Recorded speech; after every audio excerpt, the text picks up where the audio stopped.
पहले तुम ही खड़े हो जाओ और बताओ, हु डिस्कवर्ड द या who wrote the book of origin of species? किसने ओरिजिन ऑफ स्पीसीज बुक लिखा? टेल मी, जल्दी बताओ। पहले इन्हीं को बताने दो, उसके बाद आप लोग बताना। दो किताबें बतानी है, एक origin of life, origin of life, और एक मैंने बताया था ओरिजिन ऑफ स्पीसीज के बारे में। तो ओरिजिन ऑफ स्पीसीज और ओरिजिन ऑफ लाइफ कौन से साइंटिस्ट से रिलेटेड है, ये मैंने आपसे पूछा है। कौन से साइंटिस्ट? हाँ, डार्विन से रिलेटेड है। और जो ओरिजिन ऑफ स्पीसीज, उल्टा बता रहे हो सीधा बता रहे हो? अच्छा, ओरिजिन ऑफ लाइफ। अच्छा चला, इवोल्यूशन का क्रम बता दो, सीक्वेंस, इवोल्यूशन का सीक्वेंस। चलो आप बताओ खुशी, इवोल्यूशन का क्या सीक्वेंस है?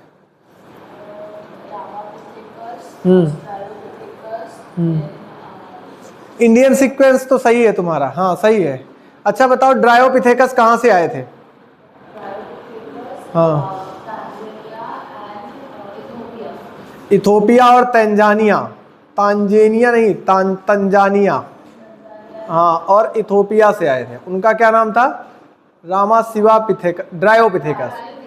हाँ, और इसके बाद आप स्टैंड अप, आप बताओ, चलो खड़ी हो जाओ। क्या नाम तुम्हारा? लवी। तुम बताओ, तुम सीक्वेंस बताओ, इंडियन सीक्वेंस बताओ।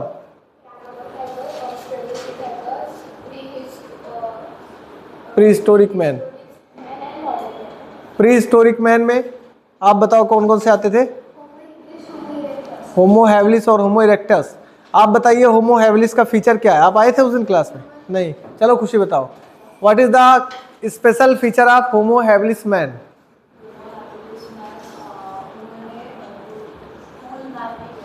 हाँ, उनको टूल मैन कहते थे, टैंडी मैन कहते थे ना। कार्निवोरस नहीं थे, they probably not eat to meat, वो मांसाहारी नहीं थे, ऐसा माना गया था। चलो आप बताओ Kasturi, cranial capacity of Cro-Magnon human? 1650। Highest cranial capacity in cubic centimeter in human evolution में सबसे ज्यादा किसका था? क्रोमैग्नॉन मानव का। होमो सैपियंस सैपियंस, चलो आप बैठ जाओ। अनुष्का तुम बताओ, homo sapiens sapiens have cranial capacity 400, very good, 1400, ठीक है। आप बताओ समीक्षा, चलो आप बताओ, cranial capacity of Neanderthal human, हाँ, ड्यूरिंग इवोल्यूशन 1400। आप बताओ भाई साहब, आपको कौन सा आंसर आता है पता है? अच्छा ये बताओ कि एप्स कितने टाइप के थे? How many types of apps? एक व्हाट्सएप, एक फेसबुक, एक इंस्टा, है ना, कई ऐप हो गए। तो ऐसे ऐप क्या? नहीं, that is not true app. मतलब हमने बताया ऐप के बारे में, पूरा प्राइमेट्स को हमने डिवाइड किया था ऐप के बारे में। और किस में बताया? मंकी में। मंकी कितने टाइप के थे? ओल्ड वर्ड मंकी और new word monkey. Old word monkey का एग्जाम्पल कौन था? और रीसस। और न्यू वर्ड मंकी का एग्जाम्पल कौन था?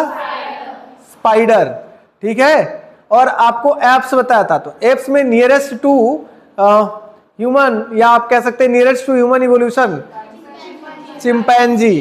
कौन था? चिंपैंजी, ठीक है, वेरी गुड। अच्छा बैठो, बैठ जाओ बेटा, सब लोग बैठ जाओ। गोरिल्ला का क्रैनियल कैपेसिटी कितना था तुम बताओ? गोरिल्ला, गिब्बन, ऑरिंगटन, चिंपैंजी, बताया था ना मैंने। क्लास में आई थी कि नहीं उस दिन? नहीं आई थी। चलो बैठ जाओ, कोई बात नहीं। बेटा देखो, आप जब तक सीरियस होकर के पढ़ेंगे नहीं तब तक कुछ भी नहीं होगा, समझ रहे ना।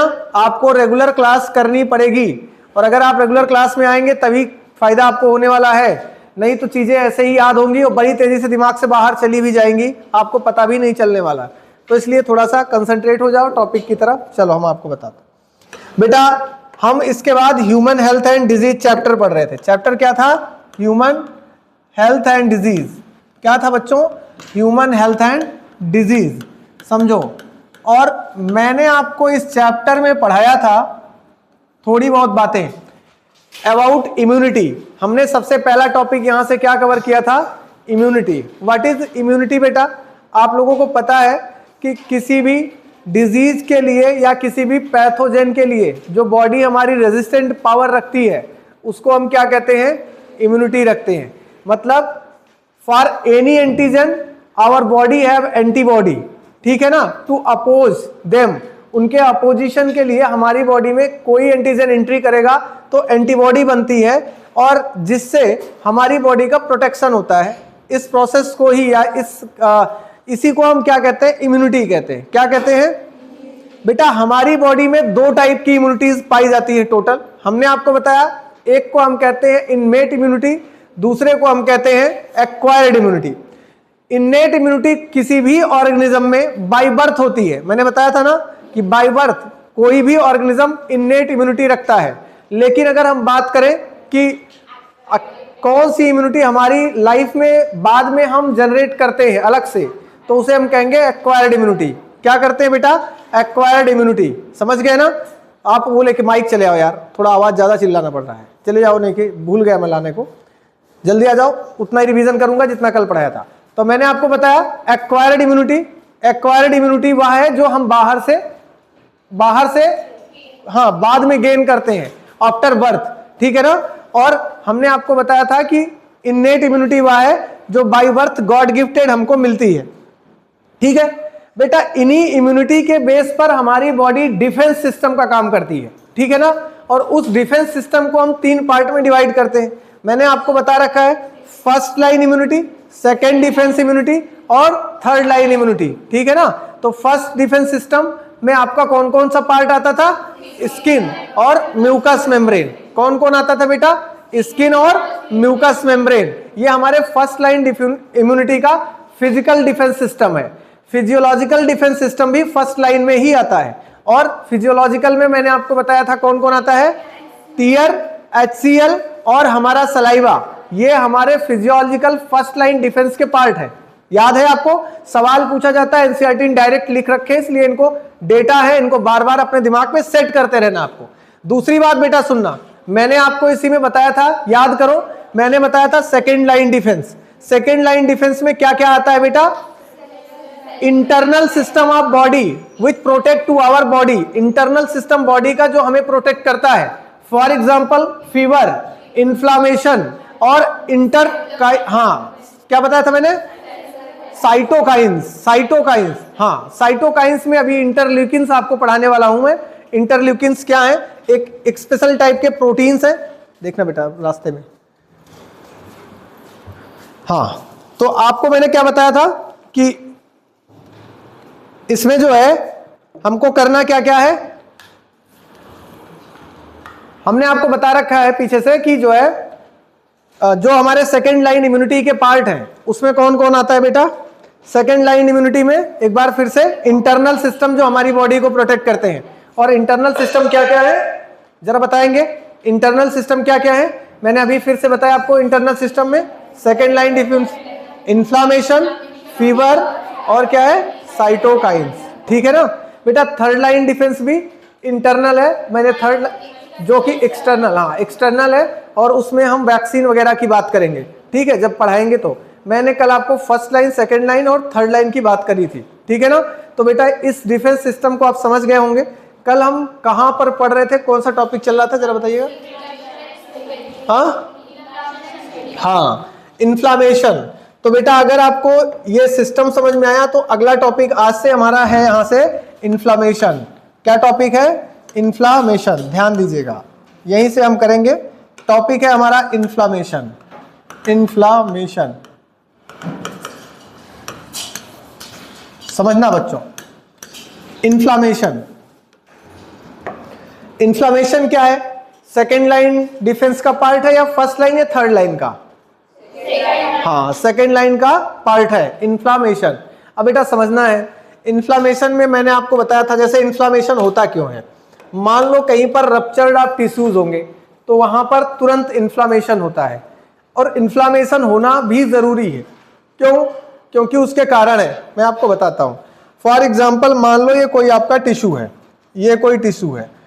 इस टिश्यू में अगर कभी भी किसी कारण से कहीं भी ये टिश्यू रप्चर होता है, मान लो ये आपको बताता हूं, यहां पर ये टिश्यू रप्चर हो गया, तो जैसे ही बेटा ये टिश्यू रप्चर होगा, यहां पर आप देखेंगे कि ऐसे स्वेलिंग आ जाएगी। यहां पर क्या हो जाती है? स्वेलिंग आ जाती है, समझना। तो बेटा आफ्टर रप्चर्ड ऑफ टिश्यू या इंजर्ड ऑफ टिश्यू, यहां पर टिश्यू क्या हुआ है? इंजर्ड हुआ, और इंजर्ड होते ही क्या हो गया बेटा? यहां पर स्वेलिंग आ गई, समझ रहे हैं ना? स्वेलिंग आ गई। तो बच्चों क्योंकि यहां पर स्वेलिंग दिख रही है रप्चर होने के बाद, ऐसा क्यों हो रहा है? और ऐसा हो रहा है तो क्या इसका कारण है? डिफेंस सिस्टम में इसका क्या यूज है? इन्फ्लामेशन का। तो बेटा इसका कारण ये है कि जब भी टिश्यू रप्चर होता है तो रप्चर होते ही, जैसे ही टिश्यू रप्चर होगा, यहां पर एक हार्मोन रिलीज होगा। आपको पता है कौन सा हार्मोन? प्रोस्टाग्लैंडिन्स, नाम सुना है? बुरे वक्त में काम आने वाला हार्मोन है प्रोस्टाग्लैंडिन्स। तो यहां बेटा रिलीज होता है प्रोस्टाग्लैंडिन। कौन सा हार्मोन है?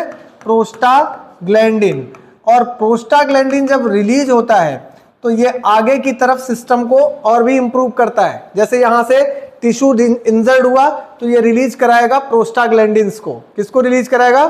प्रोस्टाग्लैंडिन्स। और ये प्रोस्टाग्लैंडिन्स क्या करता है बेटा? ये यहां से दो टाइप की सेल्स को इंफॉर्मेशन देता है। किसको? दो टाइप की सेल्स को इंफॉर्मेशन देता है। एक तो मास्ट सेल को, किसको देता है? Mast cell. यहां पर मास्ट सेल, मास्ट सेल आप जानते हैं क्या? और पेन रिसेप्टर्स, किसको बेटा?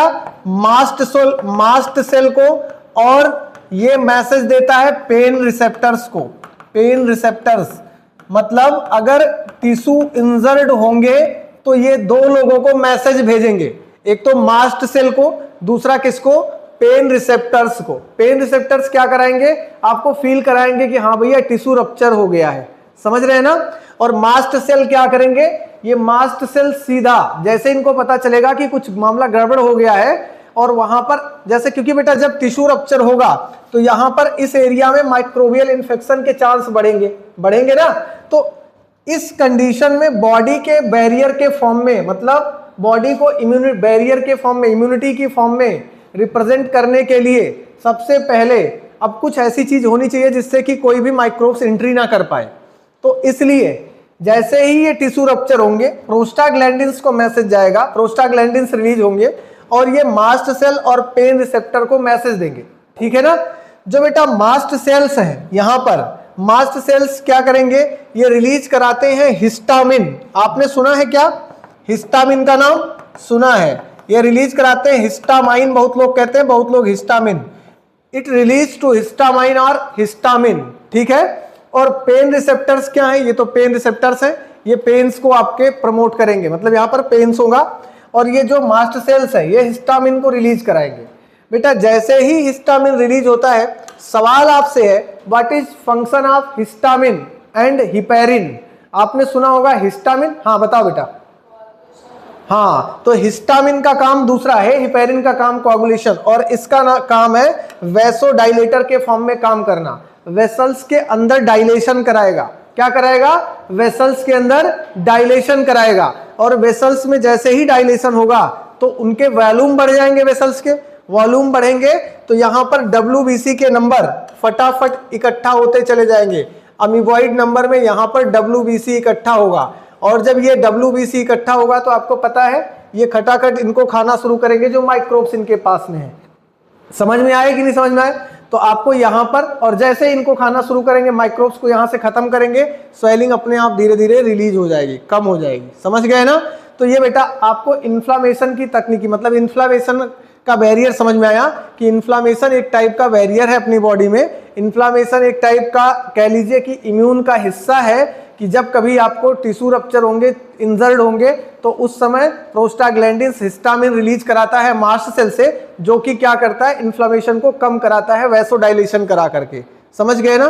तो आपको हिस्टामिन का फंक्शन जानते रहना है, प्रोस्टाग्लैंडिन्स का फंक्शन जानते रहना है, यहां पर मास्ट सेल का फंक्शन जानते रहना। ये 3 सवाल यहां से बनते हैं, नोटेड डाउन, लिखो। इसमें पहली हेडिंग आपकी है inflammation.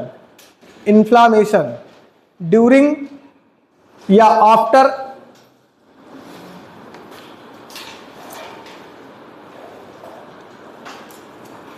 Injury in tissues, after injury in tissues, tissue में इंजरी के बाद, आफ्टर टिश्यू, क्या लिखा आपने? हाँ, after injury in tissues,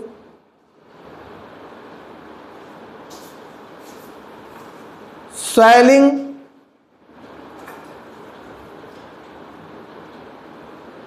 swelling neurons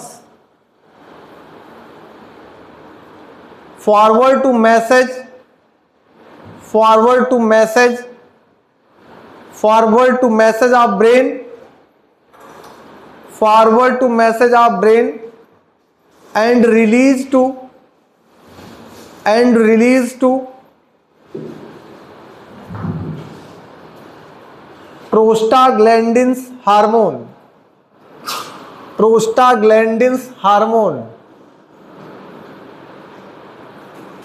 prostaglandins hormone,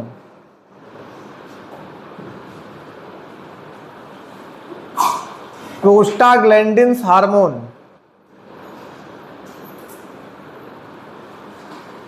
It stimulate to, ये prostaglandins, it stimulate to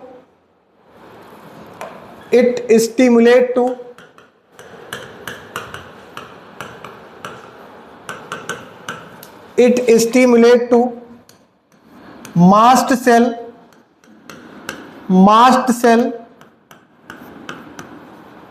and it stimulate to mast cells and किसको? हाँ, अभी अभी बोला मैंने, हाँ, मास्ट सेल्स, नोटेड डाउन, लिख लो, and pain receptors, pain receptors, pain receptors,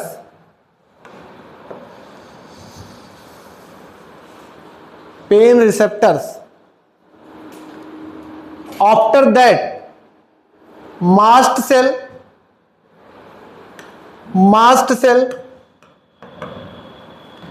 released to histamine या histamine, released to histamine,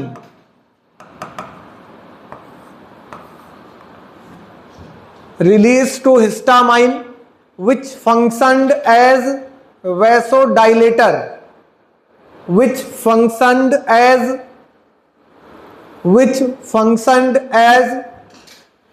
vasodilator. Histamine किसके फॉर्म में फंक्शन करेगा? वैसोडाइलेटर के फॉर्म में काम करेगा. Functioned as vasodilator. Due to this accumulation of fluid takes place, accumulation of food takes place, जिसके कारण फूड का एक्यूमुलेशन स्टार्ट होगा. Due to this accumulation of fluid takes place in tissue,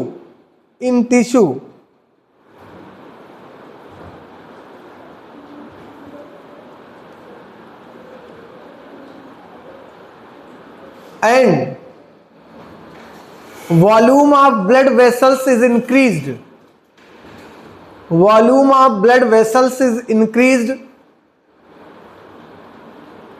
volume of blood vessels is increased. Blood vessels के volume क्या होंगे? बढ़ जाएंगे. Due to this amoeboid movement of WBCs, due to this amoeboid movement को underline करिएगा, सवाल important हो सकता है. आपको पहले भी बता चुका हूं कि इनका मूवमेंट अमीबॉइड होता है, अमीबा की तरफ मूव करते हैं.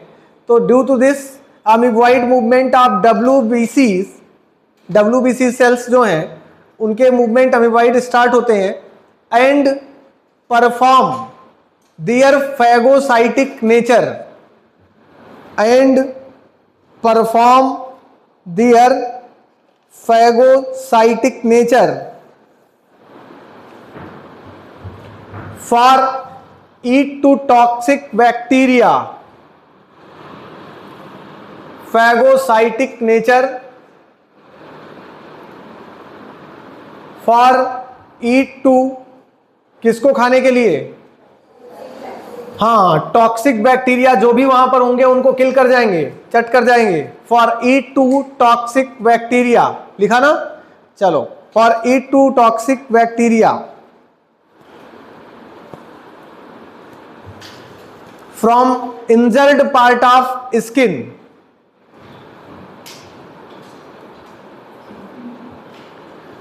From injured part of skin.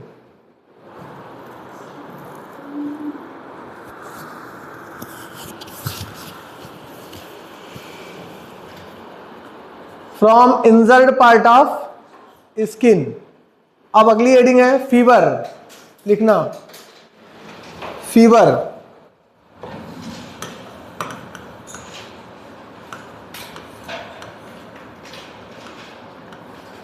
Fever क्या है बेटा?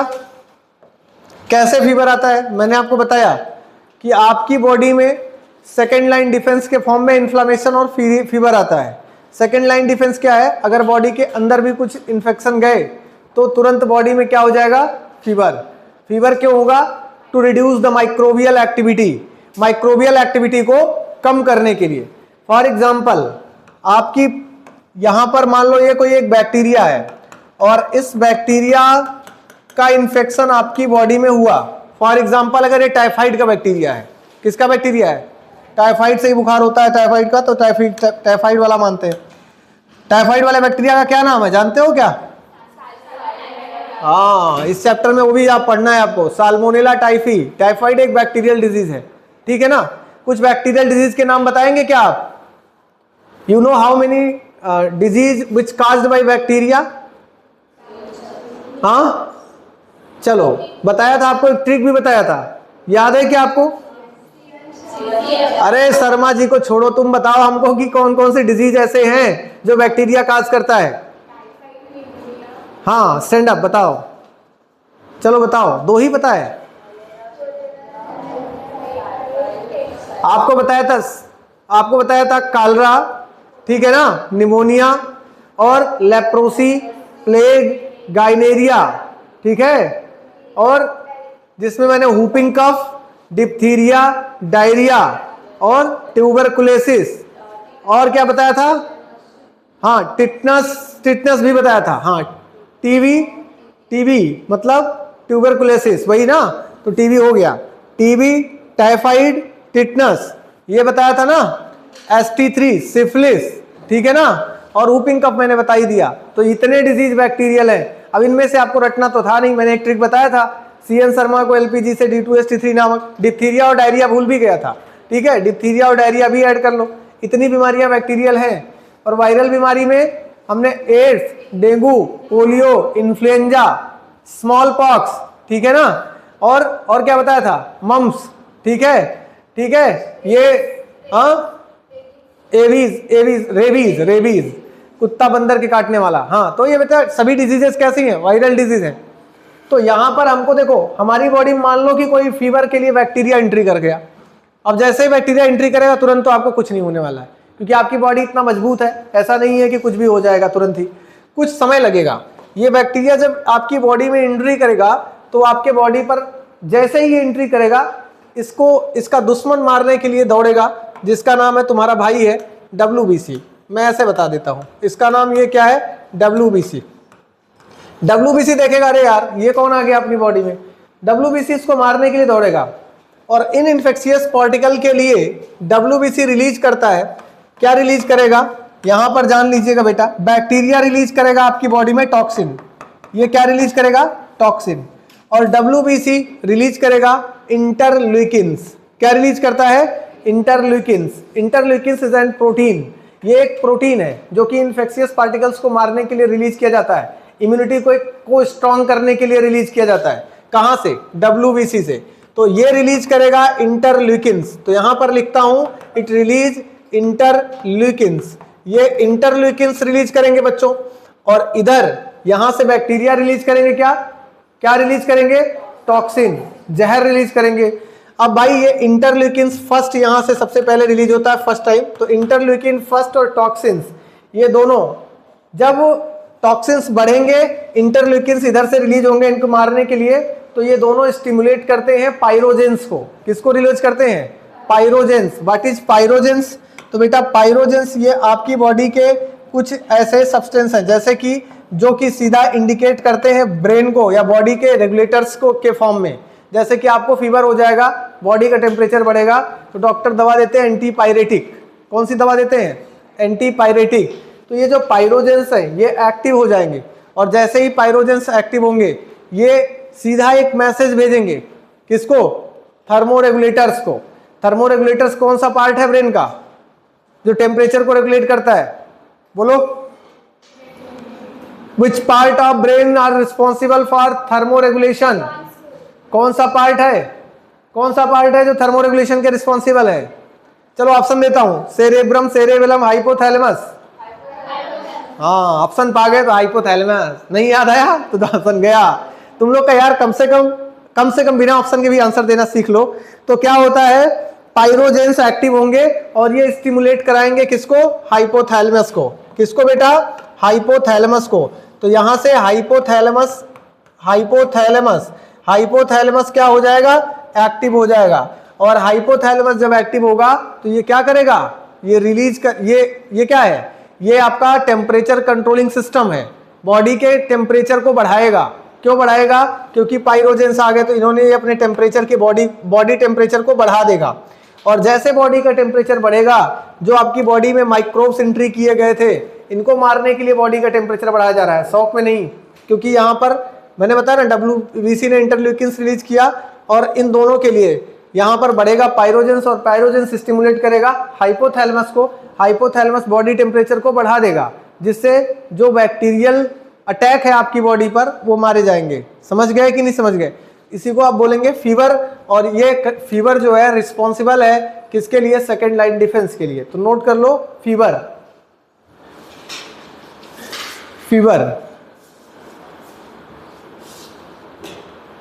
आफ्टर इन्फेक्शन ऑफ या ड्यूरिंग बैक्टीरियल इन्फेक्शन, ऐसा लिखना, ड्यूरिंग बैक्टीरियल इन्फेक्शन, जब बैक्टीरियल इन्फेक्शन चल रहा होता है, during bacterial infection in body, bacterial infection in body, bacteria release to toxin, bacteria release to toxin,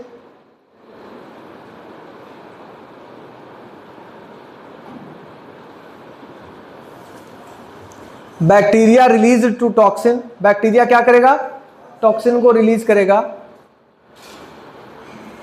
same time WBC, उसी समय WBC सेल्स लिखते हैं, WBC cells release to, WBC क्या रिलीज करेंगे, रिलीज टू, क्या रिलीज करेंगे WBC, हाँ लिख लो, interleukins.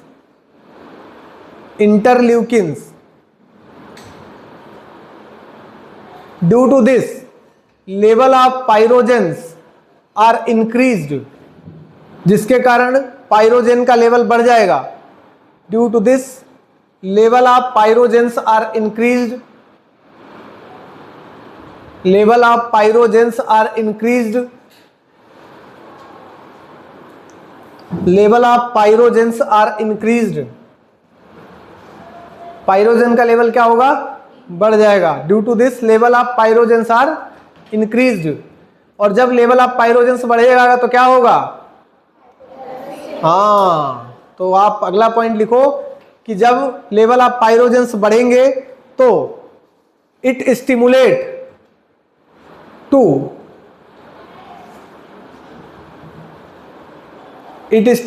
To thermoregulator system, bracket में hypothalamus, thermoregulator system, stimulate to thermoregulator system, thermoregulator system, stimulate to thermoregulator system. ये किसको स्टिमुलेट कर देगा बेटा? थर्मोरेगुलेटर सिस्टम को। अगला point, thermoregulator system. Due to this, जिसके कारण body temperature, it increase the body temperature, ऐसा लिखेंगे, it increase the body temperature, increase the body temperature, ये बॉडी के टेम्परेचर को बढ़ा देंगे।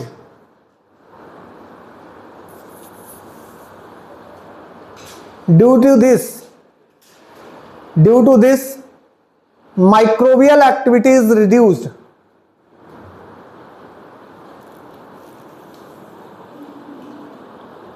Due to this microbial activity is reduced.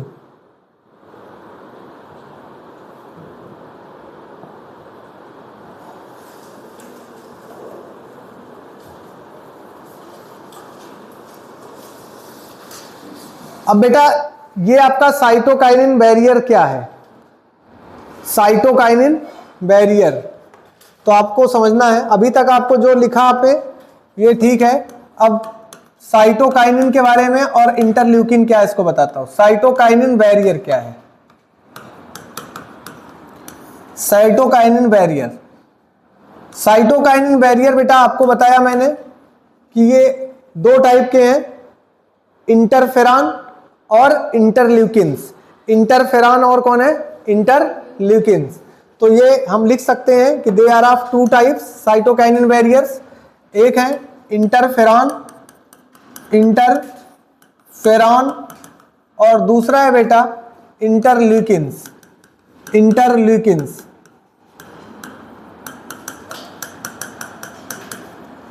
बेटा देखो ये जो साइटोकाइनिन बैरियर्स हैं, इंटरफेरॉन हो या इंटरल्यूकिन्स हो, ये कभी भी किसी भी बीमारी को हमेशा के लिए खत्म नहीं कर सकते हैं। मतलब जैसे WBC से रिलीज हुआ मैंने बताया, लेकिन ये कभी भी किसी भी बीमारी को खत्म नहीं करते हैं। ये जो भी इंफेक्शन इनके अंदर लाने वाला वेक्टर है, उस वेक्टर के न्यूक्लिक एसिड से जुड़ जाते हैं, और उसके न्यूक्लिक एसिड से जब जुड़ जाते हैं तो उसके न्यूक्लिक एसिड के फॉर्मेशन को रोक देते हैं। मतलब प्रोसेस ऑफ ट्रांसलेशन को स्टॉप करा देते हैं। समझ गए ना? अभी मैं आपको समझाऊंगा। जैसे कि मान लो अभी मैं इसको थोड़ा सा और डिटेल बताऊंगा, लेकिन फॉर एग्जांपल जैसे कि ये कोई ऑर्गेनिज्म है, इस पर कोई बैक्टीरियोफेज आक्रमण करता है, तो जब ये इसके अंदर आक्रमण करेगा, ये बैक्टीरिया इसके अंदर, मान लो ये सेल है, ये सेल है, तो ये क्या करता है आपको पता है? अपने जेनेटिक सब्सटेंस को इससे मैच करा देता है। पता है ना? ये इन्फेक्शन के टाइम पर जो वायरल जेनेटिक सब्सटेंस है वो इसके साथ आकर के जुड़ जाता है। इसको तो पढ़ाया मैंने आपको ना, इन्फेक्शन आपने पढ़ा था डीएनए ट्रांसफॉर्मिंग प्रिंसिपल में। तो बेटा जब इससे जुड़ जाता है तो इसी से इन्फेक्शन होता है। क्या होता है? इन्फेक्शन होता है। और ये जब इसका इसके साथ वायरल कंटेंट जुड़ा तो ये क्या करेगा? जो इसका डीएनए है, सेल का डीएनए है, सेल का डीएनए इसके साथ वायरल को पहचान लेता है, और पहचान करके वहां पर बना लेता है एक नया कंटेंट, और इससे प्रोसेस ऑफ ट्रांसलेशन रुक जाता है। मतलब जो इसका वायरस का डीएनए आया है, इसको पहचान करके मेमोरी बना लेगा और प्रोसेस ऑफ ट्रांसलेशन को रोक देगा। और जब प्रोसेस ऑफ ट्रांसलेशन रुक गया तो आगे इसका जो जेनेटिक सब्सटेंस था वो अपने आप को मल्टीप्लाई नहीं कर पाएगा, तो इन्फेक्शन की प्रोसेस स्टॉप हो जाएगी। समझ पाए कि नहीं समझ पाए? नहीं समझ रहे हो? अगर मान लो ये वायरस है, इसका जेनेटिक सब्सटेंस इसके अंदर एंट्री करेगा तो क्या करेगा? ये अपने आप को मल्टीप्लाई करके अपना इन्फेक्शन बढ़ाएगा। लेकिन अगर इंटरल्यूकिन्स है या इंटरल्यूकिन्स जिन्हें हम कह रहे हैं, इंटरल्यूकिन्स क्या करते हैं? इसके प्रोसेस ऑफ ट्रांसलेशन को स्टे कर देते हैं। आप समझ रहे हैं ट्रांसलेशन क्या है? ट्रांसक्रिप्शन, ट्रांसलेशन सुने थे ना? नहीं सुने थे? सुने होंगे ना। तो जो ट्रांसलेशन की प्रोसेस को रोक देते हैं, मतलब process of formation of RNA या जेनेटिक सब्सटेंस, वो प्रोसेस स्टॉप हो जाता है। और जब वो प्रोसेस स्टॉप हो जाएगा तो ये इन्फेक्शन आगे नहीं बढ़ेगा। तो मतलब they inhibit the process of translation, they can not remove the total of disease और वेक्टर्स। ये किसी को खत्म नहीं करते, बट आगे की प्रोसेस को रोक देंगे। जितना हुआ है उतने तक रहेगा। समझ गए ना? तो आप इसको लिखिएगा, cytokinin barrier are of two type, interferon and interleukins. interferon and interleukins, interferon and interleukins, interferon and interleukins.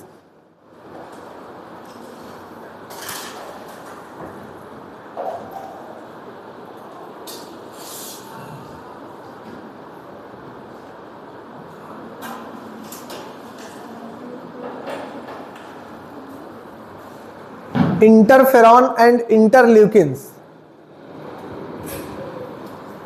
full stop. Interferons are of two type. Interferons are of two type. Interferon कितने type के होंगे बेटा?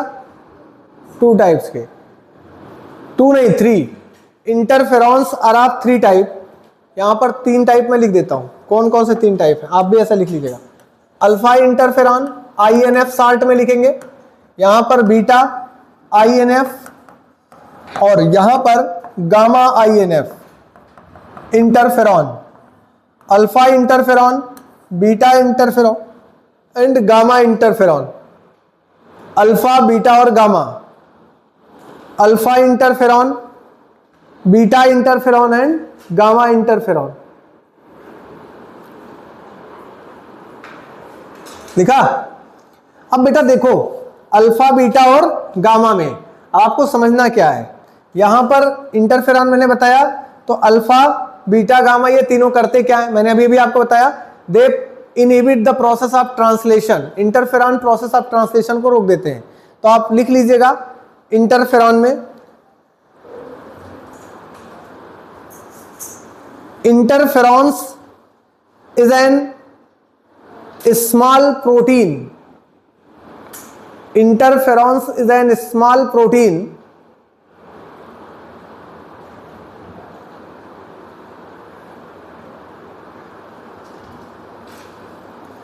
it never kill the virus. ये कभी भी virus को नहीं मारते. इट हाईलाइटेड है ये सेंटेंस आपसे इंपॉर्टेंट है, सवाल पूछा जा सकता है. इट नेवर किल द किसको नहीं मारते? Virus. They inhibit the process of translation.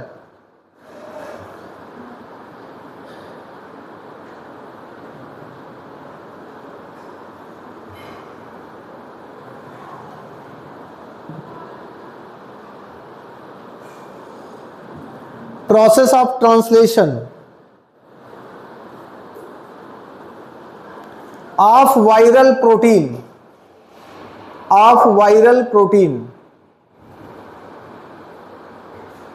in non-infected cell.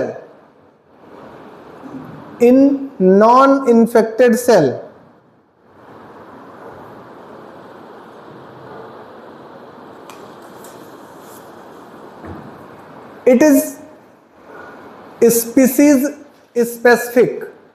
ये स्पीसीज स्पेसिफिक होता है, मतलब जो इंटरफेरॉन जिसको लगेगा उसी को लगेगा. It is species specific, not virus specific.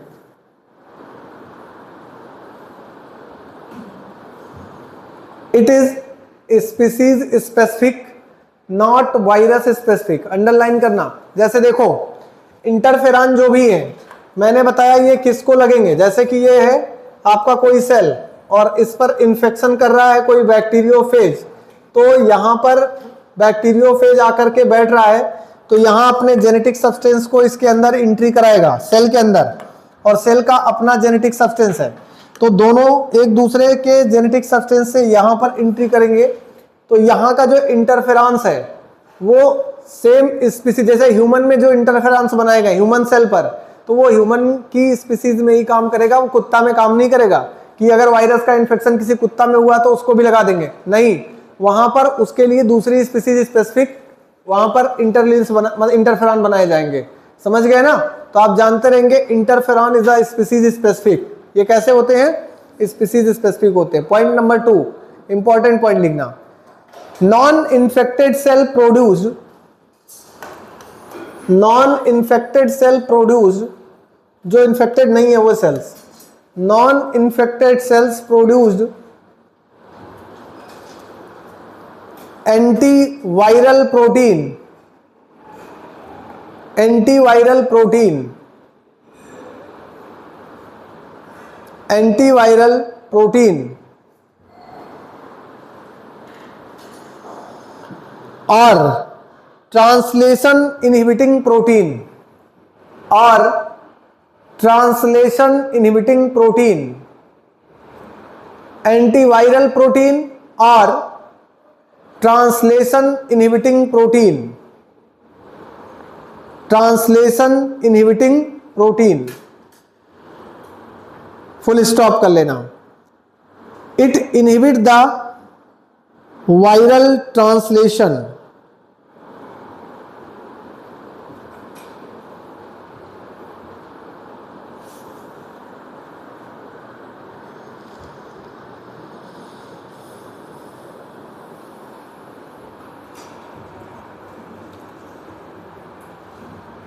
अब बेटा अगली हेडिंग आपका अगला इंपॉर्टेंट टॉपिक है acquired immunity. Acquired immunity,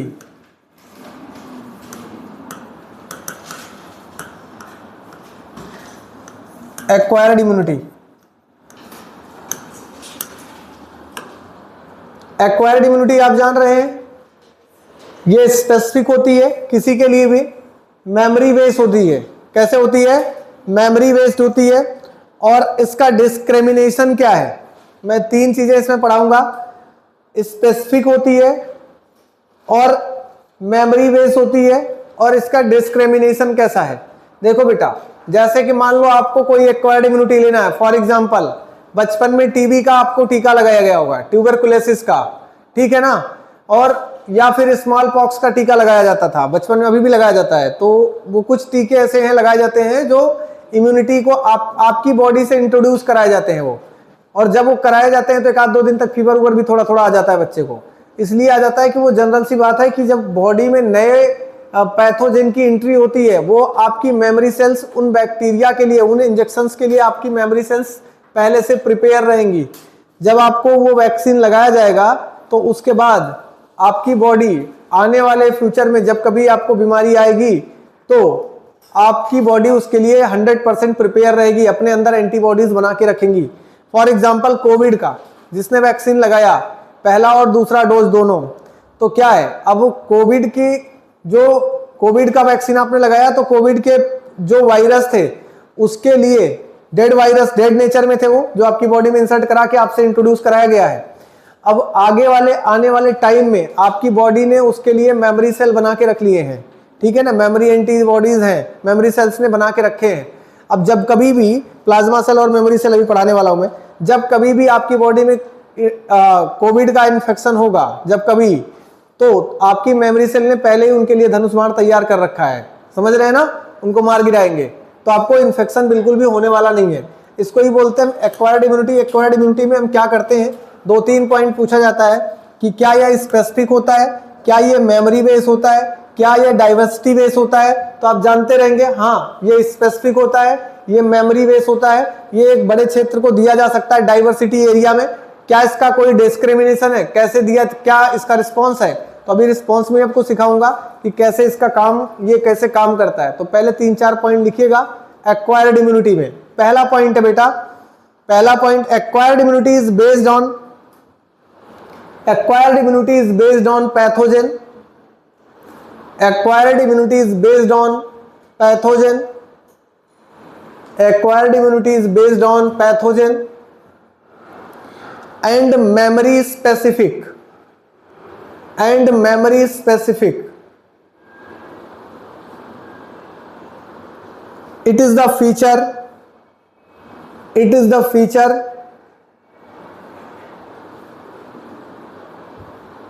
its feature is written below, ऐसा लिखेंगे, its feature is written below। इसके फीचर नीचे लिखे गए हैं। पहला मैंने आपको बताया specificity, diversity, specificity, diversity, memory based, memory based specificity और डिस्क्रिमिनेशन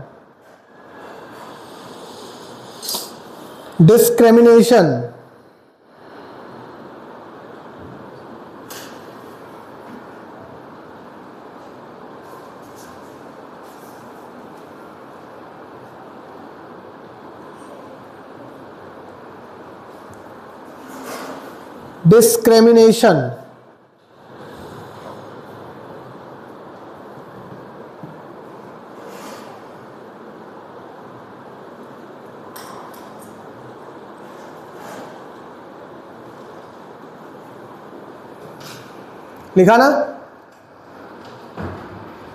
अब आप पहली हेडिंग बनाएंगे डिस्क्रिमिनेशन, यही वाला आपको डिटेल में पढ़ना है। डिस्क्रिमिनेशन, ये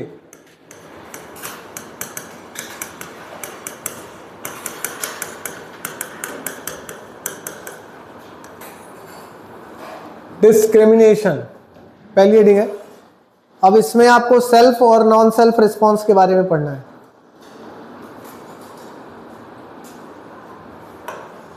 डिस्क्रिमिनेशन,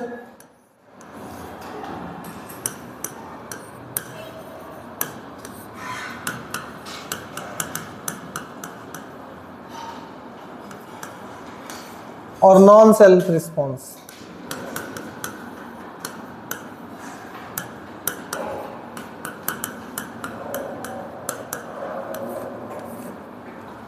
अब ये जो सेल्फ रिस्पॉन्स और नॉन सेल्फ रिस्पॉन्स है, ये क्या है डिस्क्रिमिनेशन में। नॉन सेल्फ रिस्पॉन्स में दो तरह की एक्टिविटीज हैं, एक को बोलते हैं प्राइमरी इम्यून रिस्पॉन्स और दूसरे को बोलते हैं सेकेंडरी इम्यून रिस्पॉन्स। ये आपका नॉन सेल्फ रिस्पॉन्स, ये आपका है क्या सेल्फ रिस्पॉन्स, और दूसरा क्या बताया मैंने नॉन सेल्फ रिस्पॉन्स। तो बेटा प्राइमरी और सेकेंडरी दो तरह की, मैंने आपको बताया दो तरह का इम्यून होता है हमारी बॉडी में। सबसे पहले जब हमारी बॉडी में कोई एंटीजन एंट्री करता है पहले टाइम में, फर्स्ट टाइम में, तो उसको मारने के लिए प्लाज्मा सेल्स होती हैं। क्या होती हैं? Plasma cells. लेकिन जब दोबारा हमारी बॉडी में एंट्री करता है तो उस समय मेमोरी सेल्स उसके लिए पहले से तैयार होते हैं और दोबारा उसके ऊपर अटैक कौन करता है? मेमोरी सेल करता है। तो बेटा फर्स्ट टाइम में जो इन्फेक्शन होता है उसे बोलते हैं फर्स्ट इम्यून रिस्पॉन्स। क्या बोलते हैं? First immune response. दूसरे टाइम में जो कभी भी जैसे पहले टाइम में जब कभी डिजीज एक्टिव हुआ बॉडी पर, तो उसके लिए जो आपकी बॉडी का इम्यून सिस्टम रिस्पॉन्सिबल होता है B4 लिम्फोसाइट, T4 लिम्फोसाइट। आप T4 लिम्फोसाइट सुना है ना? तो जितने जो आपके लिम्फोसाइट सेल्स हैं, ठीक है ना, प्लाज्मा सेल्स, जो उनको मारने के लिए तैयार होते हैं, उसको फर्स्ट इम्यून रिस्पॉन्स कहा जाता है। दूसरी बार में जो एक्टिव होते हैं मेमोरी सेल्स, उनको हम बोलते हैं सेकेंड इम्यून रिस्पॉन्स। तो अभी मैं इनको बना के आपको दिखा रहा हूं नॉन सेल्फ और सेल्फ में। तो इनमें आपको दो रखना है, एक प्राइमरी और दूसरा सेकेंडरी। तो यहां पर आपका प्राइमरी इम्यून रिस्पॉन्स और इसको हम बोलेंगे सेकेंडरी। तो यहां पर प्राइमरी और सेकेंडरी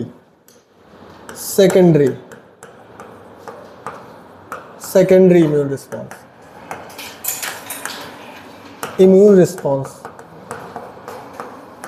ये आपका सेकेंडरी इम्यून रिस्पॉन्स है, ये आपका प्राइमरी इम्यून रिस्पॉन्स है।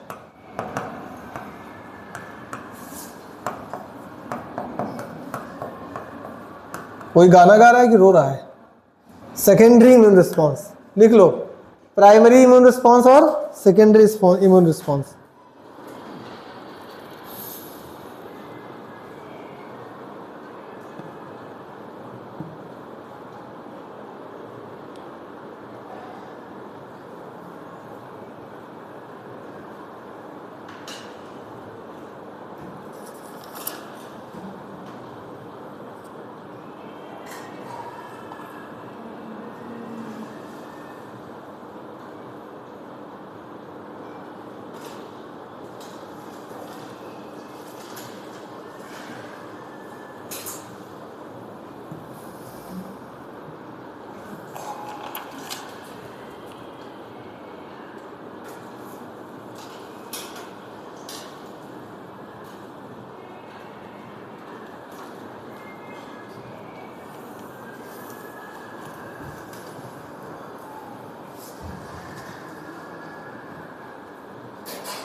अब बेटा प्राइमरी और सेकेंडरी दोनों इम्यून रिस्पॉन्स समझना है। ये आपने लिख लिया ना, चलो सबने बना लिया कि नहीं? इसको फ्लो डायग्राम बनाया आपने? प्राइमरी और सेकेंडरी सबने लिखा? अब कैसे प्राइमरी और सेकेंडरी इन्फेक्शन होता है इसको समझो। देखो ये आपका मान लो कोई इंडिविजुअल का बॉडी है, ये है, और यहां पर क्या है, इस बॉडी पर इन्फेक्शन के लिए यहां पर कोई बैक्टीरिया है, ये है आपका पैथोजेन, और ये पैथोजेन एंट्री करता है इसकी बॉडी में।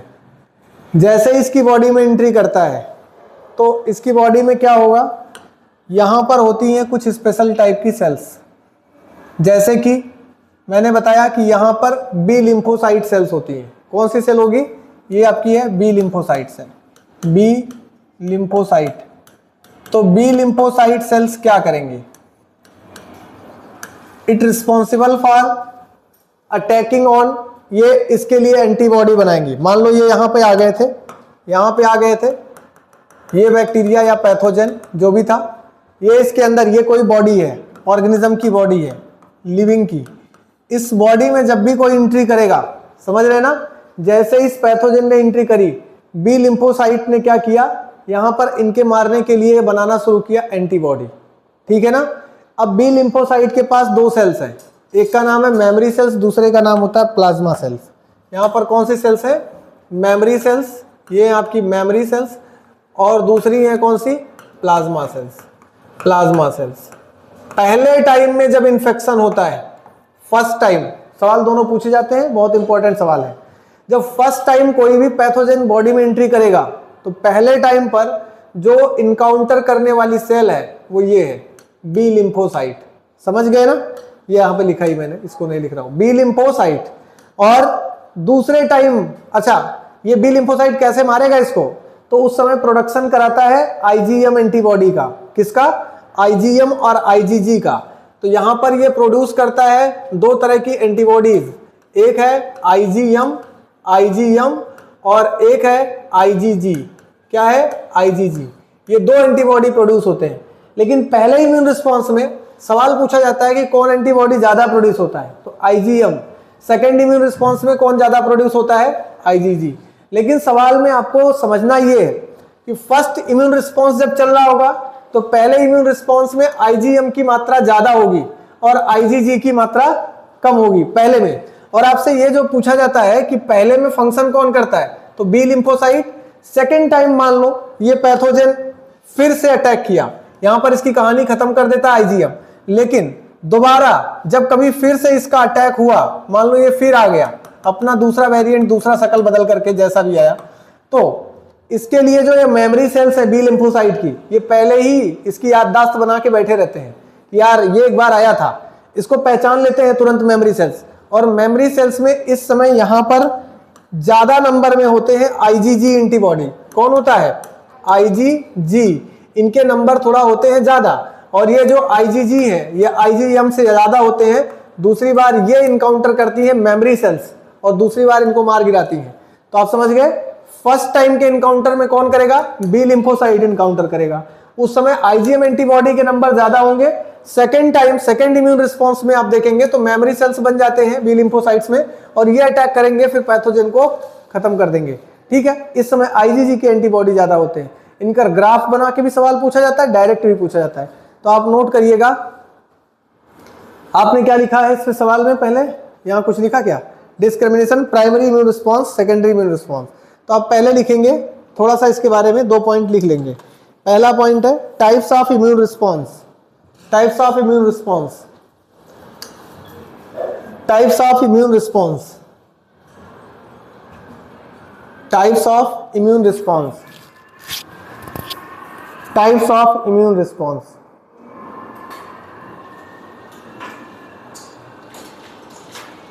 Immune response, when any pathogen entered in body first time, when any pathogen entered in body first time,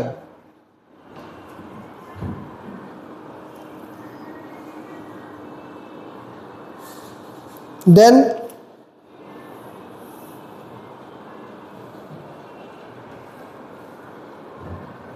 then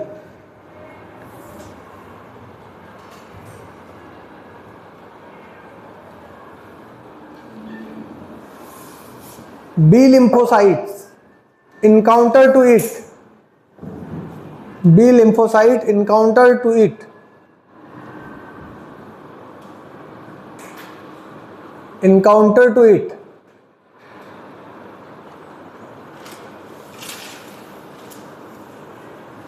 by formation of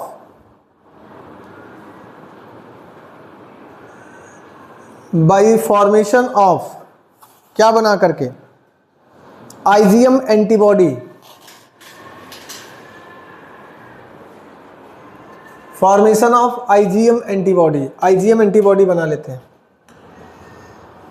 by formation of IgM antibody पहली बार में।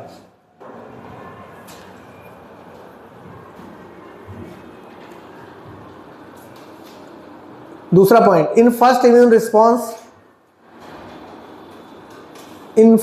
Response IgM antibody is greater than the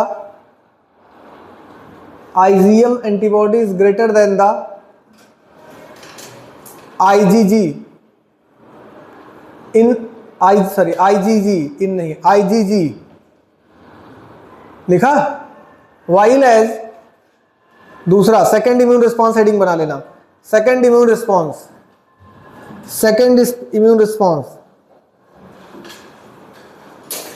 during second immune response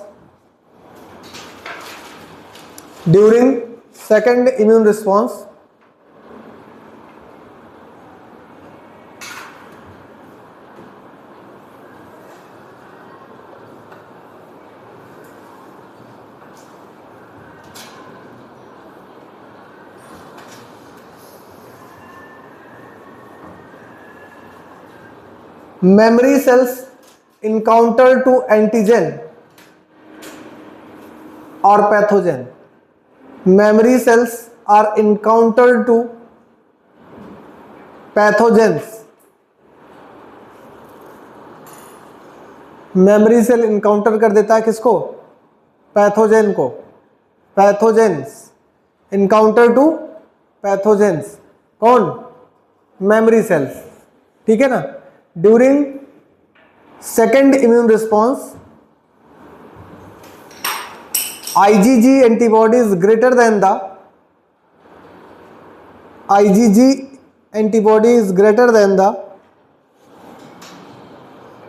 IgM.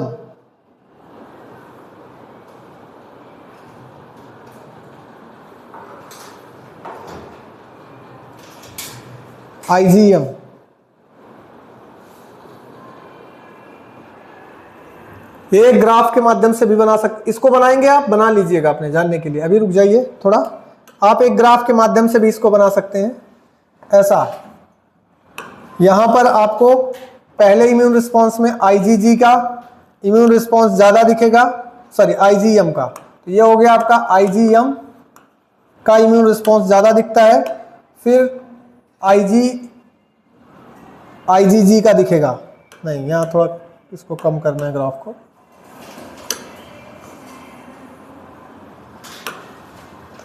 और इसमें ये है आपका first immune response में आपको यहां पर ऐसा सीक्वेंस देखने को मिलेगा। ये आपका है कौन सा, IgG है, हाँ IgG है, ये परसेंट ऑफ, ये एंटीजन, ठीक है ना, सॉरी एंटीबॉडी इधर है, और ये है आपका इधर है, ये वाला आपका IgG यहां पर मैंने लिख दिया है, और यहां पर आपको दिख रहा है IgM। सीक्वेंस कैसे जान रहे हैं आप, और ये ग्राफ किसके, तो ये वाला जो आपका एक्स एक्सिस है यहाँ पर परसेंट ऑफ एंटीबॉडीज, और जो ये वाई एक्सिस है इसमें डेज हम दिखाते हैं, डेज कौन से दिन में कौन से टाइम में। मान लो कोई इन्फेक्शन फर्स्ट टाइम हुआ है तो यहाँ पर स्टार्टिंग के 14 डेज, मान लो ये मैं बना देता हूँ, यहाँ पर ये स्टार्टिंग के 14 डेज थे फर्स्ट इम्यून रिस्पॉन्स, तो यहाँ पर मैं लिखता हूँ 14 डेज, तो ये पहला इम्यून रिस्पॉन्स है, इसमें IgM का नंबर बढ़ेगा और IgG का नंबर डाउन होगा। सेकेंड इम्यून रिस्पॉन्स मान लो यहाँ पर है 28 डेज, फिर 28 डेज के बाद मान लो यहाँ पर 42 डेज और यहाँ पर 56 डेज। बेटा देखो ये जो नंबर बढ़ा हुआ आपको दिख रहा है, यहाँ पर दिख रहा है सबसे ज्यादा, क्यों, किसका नंबर बढ़ा हुआ दिख रहा है, यहाँ पर IgG का। क्यों बढ़ रहा है, देखो पहले में IgM फर्स्ट इम्यून रिस्पॉन्स, दोबारा अगर कोई बीमारी आएगी तो ये दोबारा, आपको मैंने बताया कि इस रेंज में यहाँ पर आप देख रहे हैं अचानक IgG का नंबर बढ़ जा रहा है 42 डेज तक। क्यों बढ़ रहा है, जैसे कि आपको पता होना चाहिए कि कोई भी 28 दिन पर डायरेक्ट क्यों नहीं दिखाया मैंने बढ़ा हुआ नंबर, ये 42 डेज पर दिखाया। ऐसा बेटा कोई भी कभी भी किसी को इंजेक्शन जब टीका लगता है तो सेम डेज पर, ऐसा नहीं है कि जिस दिन आपको दोबारा सेकंड इम्यून रिस्पॉन्स का इंजेक्शन लगेगा उसी दिन फिर आप कहो कि चलो हम कोरोना वाला एक गिलास पानी पी लेंगे, वायरस का कुछ भी नहीं होगा। नहीं, आपको उस दिन कुछ भी फायदा नहीं मिलने वाला। लगभग उसके 14 डेज तक आपको, तब भी जब आपको इंजेक्शन लग गया सेकंड बूस्टर डोज, मान लो आपको कोविड का इंजेक्शन लगा शुरू के 14 दिन में, दूसरी बार लगा 28 दिन में, तो 28वें दिन आपको लग गया तो अब 30वें दिन आप कहेंगे अरे हम तो अमृत पी लिए हैं, चाहे जहां जाएंगे कुछ नहीं होगा। ऐसा नहीं होता है, फिर आपको 14 दिन तक और वेट करना पड़ेगा, क्योंकि आपकी बॉडी में बूस्टर डोज बनेगा, जो आपको लग गया है उसके लिए एंटीबॉडीज बनेंगी। जब बन जाएंगी तो 14 दिन के बाद IgG का लेवल बहुत ज्यादा अप दिखेगा, समझ गए ना। और जब IgG का लेवल अप हो गया तो अब आपके बॉडी में सेकेंड इम्यून रिस्पॉन्स के बाद भी इन्फेक्शन होने के चांस ना के बराबर हो जाएंगे, समझ गए ना। तो आप इस ग्राफ को बना लो, यही उसमें लिखा है जो मैंने अभी आपको समझाया था।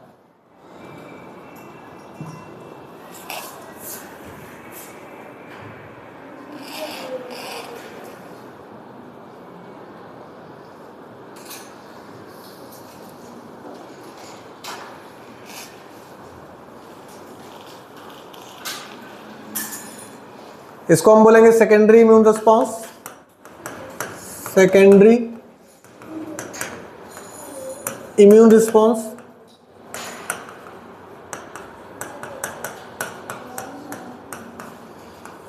इसको हम बोलेंगे प्राइमरी इम्यून रिस्पॉन्स।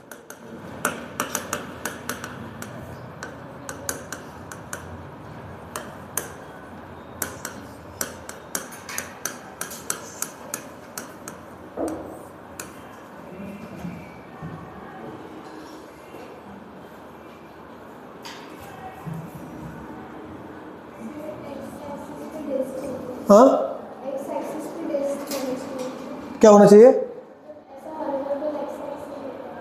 क्या नहीं होता है ये, अच्छा ये कह रही है कि एक्स एक्सिस पे क्या होना चाहिए, वाई एक्सिस होना चाहिए, और वाई एक्सिस पे एक्स एक्सिस होना चाहिए। कर लो वाई एक्सिस एक्स एक्सिस कर लो, चेंज कर लो, कोई इसमें बड़ी बात नहीं है। हाँ नहीं कर लो कोई दिक्कत नहीं, यहाँ एक्स वाई कर लो, इसमें कोई समस्या नहीं है। सवाल आपका गलत नहीं होना चाहिए एंटीबॉडी के केस में। आपको 14 इसमें 14 समझो, यहाँ पर ये x यहाँ पर y कर देते हैं। चलो इनकी बात भी मान ली भाई, यहाँ पर x कर दिया, और आपको अब क्या करना है कि थोड़ा सा इसको जो है, जो आपको ये सेकंड और फर्स्ट इम्यून रिस्पॉन्स है इसको ध्यान देना है, क्योंकि यहाँ पर IgG और IgM के नंबर कब बढ़ते हैं और कब घटते हैं, सवाल यहीं से बनेंगे। तो सेकंड इम्यून रिस्पॉन्स में IgG का नंबर बढ़ जाएगा, IgM नंबर का घट जाएगा, और फर्स्ट इम्यून रिस्पॉन्स में IgM का नंबर घटेगा, बढ़ेगा, और IgG का कम होगा। पहले इम्यून रिस्पॉन्स में बी लिम्फोसाइट इनकाउंटर करेंगे पैथोजन के लिए, दूसरे इम्यून रिस्पॉन्स में मेमोरी सेल बनाएंगे एंटीबॉडीज और इनकाउंटर करेंगे, ठीक है ना। ये दोनों लिख लीजिए, फिर अब कुछ सवाल पूछते हैं आपसे, तो यहाँ पे रोकते हैं, क्योंकि आपसे बोला था ना 11th के कुछ सवाल आपसे पूछने हैं।